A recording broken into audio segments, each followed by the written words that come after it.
By the way, God doesn't sleep, so it's not like he is more refreshed in the morning and he hears us better.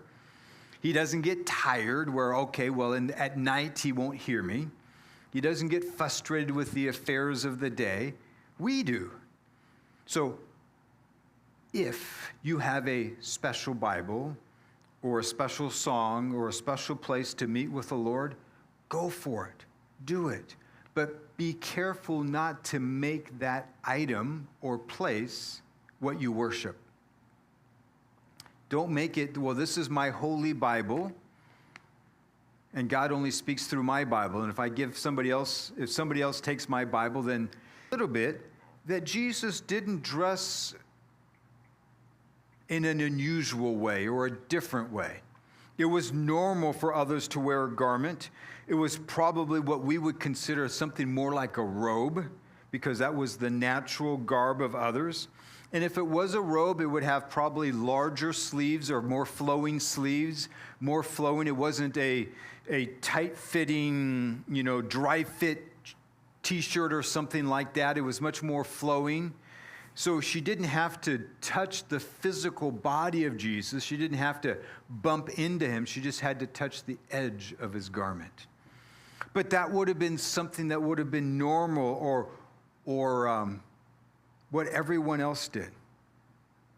Jesus they didn't have blue jeans at that time, so he wasn't wearing blue jeans. He wasn't wearing a polo shirt. More of that, what you oftentimes see in the various movies, but more of a flowing sort of robe sort of thing.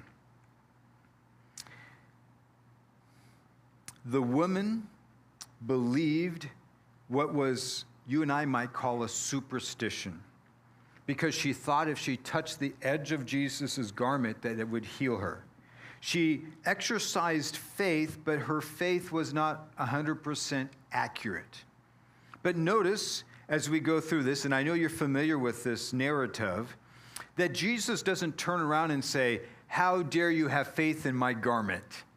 You have to have faith in me, and I won't heal you until you have faith in me." No, he met her right where she was at.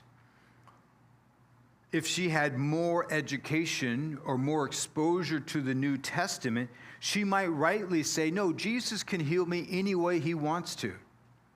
But she went with what she knew, although it was somewhat in error and a mixture of superstition, but she still believed in the healing power of Jesus. Sometimes we get things wrong, don't we?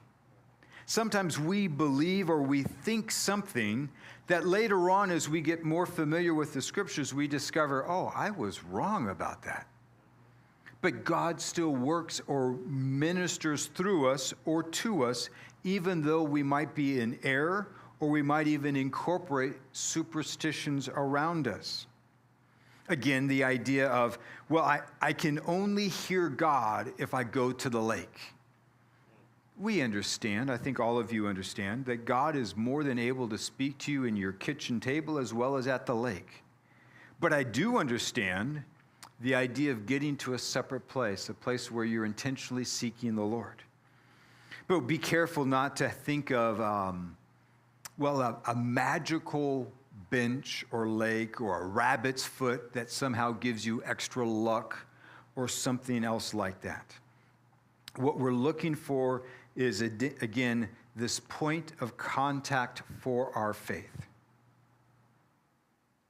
If you ever get a chance to travel to Israel, be on guard. There are all kinds of people that want to sell you different items. I remember seeing an item.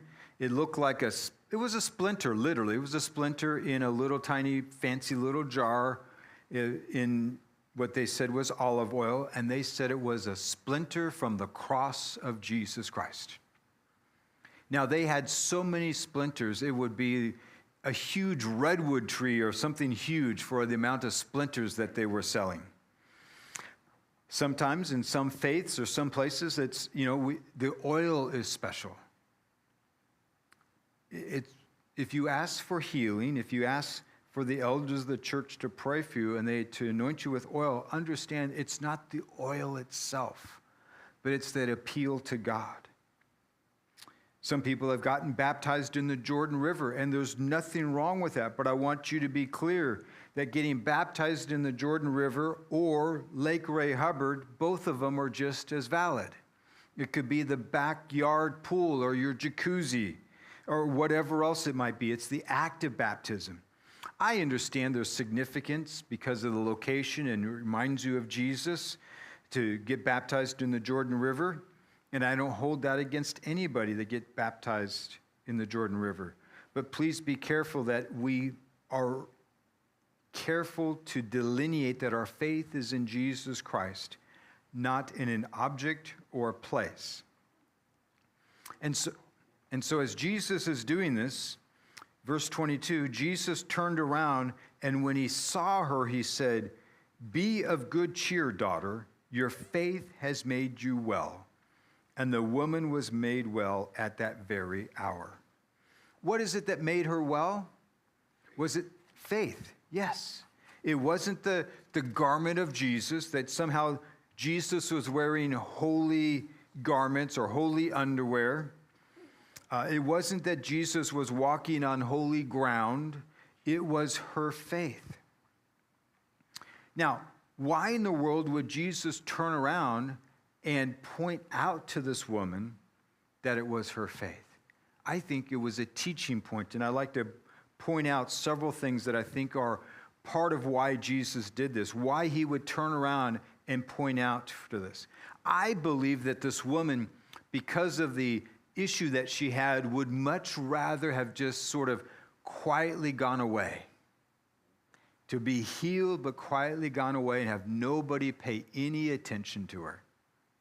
Because again, she's lived with the shame for 12 years. If you've ever lived with something shameful, something that embarrasses you, and even if it's fixed, you don't immediately go, "Oh, I want everybody to know," when you've been hiding it or ashamed of it for over 12 years. But I think there's a very significant reason, or a number of reasons. First of all, that she would know that she was healed. That at the moment when she went home and she said, "Hey, it's gone," she would be able to know for sure it was at that moment that I touched the garment of Jesus. Having heard an official declaration from Jesus, she knew she had been healed. Whether she felt something in her body or not, we don't know. Matthew doesn't give us that detail, nor do the other Gospels.